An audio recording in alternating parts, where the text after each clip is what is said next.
বাংলাদেশের শাসক গোষ্ঠীকে আমরা দেখতে পাচ্ছি, উপদেষ্টারা সহ অধিকাংশ উপদেষ্টা যারা জীবনে কোনোদিন এক ফোঁটা রক্ত ঝরান নাই বাংলাদেশের জন্য, এই বাংলাদেশের জন্য 2 ফোঁটা ঘাম ঝরান নাই, যেই বাংলাদেশের দুঃখ কষ্টে গত 16 বছর ফ্যাসিবাদের বিরুদ্ধে একটা প্রতিবাদের লড়াই করেন নাই, একটা মিছিল করেন নাই, হাসিনার বিরুদ্ধে একটা স্লোগান দেন নাই, লাখো শহীদের রক্তে কেনা দেশটা কারো বাপের না, সেই কথাটা মুখের উপরে হাসিনার উপরে বলেন নাই।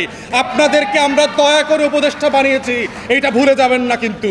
অতএব সেই শহীদদের এবং আহত অন্ধপঙ্গু লোকদের ব্যাপারে যদি আপনারা ন্যূনতম অবহেলা করেন, মাথায় রাখবেন আমরা কিন্তু পালাই নাই, মনে রাখবেন আমরা কিন্তু স্লোগান দেওয়া বন্ধ করি নাই, মনে রাখবেন আমরা কিন্তু মিছিল করা ভুলে যাই নাই, মনে রাখবেন শহীদ হওয়ার তালিকা শেষ হয়ে যায় নাই, মনে রাখবেন লাশ মর্গ হয়ে যাওয়া আর মাকে চিঠি লেখে মিছিলে যাবে তেমন তরুণরা বাংলাদেশে হারিয়ে গেছে তেমনটা না।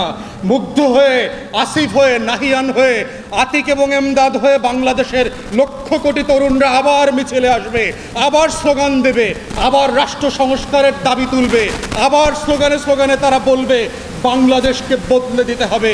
আবু সাইদ মুগ্ধ, শেষ হয় নাই যুদ্ধ, এই লড়াইয়ের প্রতিবাদ হচ্ছে বাংলাদেশের চলমান আন্দোলন। বাংলাদেশটাকে নতুন বাংলাদেশ করা, বাংলাদেশ 2 উপহার দেওয়া, যেই বাংলাদেশের জন্য আমরা কাজ করেছি। অতএব সকল উপদেষ্টাকে বলছি, আগামী ক্যাবিনেট মিটিংয়ে যদি আপনারা এই গণতদন্ত কমিশন না করেন, আমার এই শত সহস্র শহীদের, লাখো আহত ব্যক্তি এবং লড়াইয়ের যোদ্ধাদের গল্প না শোনেন, আমরা লড়াই করতে রাস্তায় নেমে আসতে বাধ্য হব। বাধ্য করবেন না আমাদেরকে। আমাদের জাতীয় শত্রু মিত্র আমরা চিনে ফেলেছি। এই লড়াই কার বিরুদ্ধে?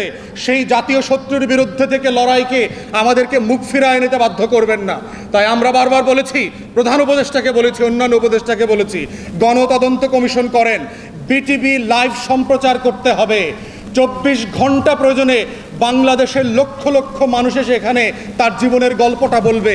জুনের গল্প, জুলাইয়ের গল্প, আগস্টের গল্প, তার গল্প হচ্ছে বাংলাদেশের ইতিহাস।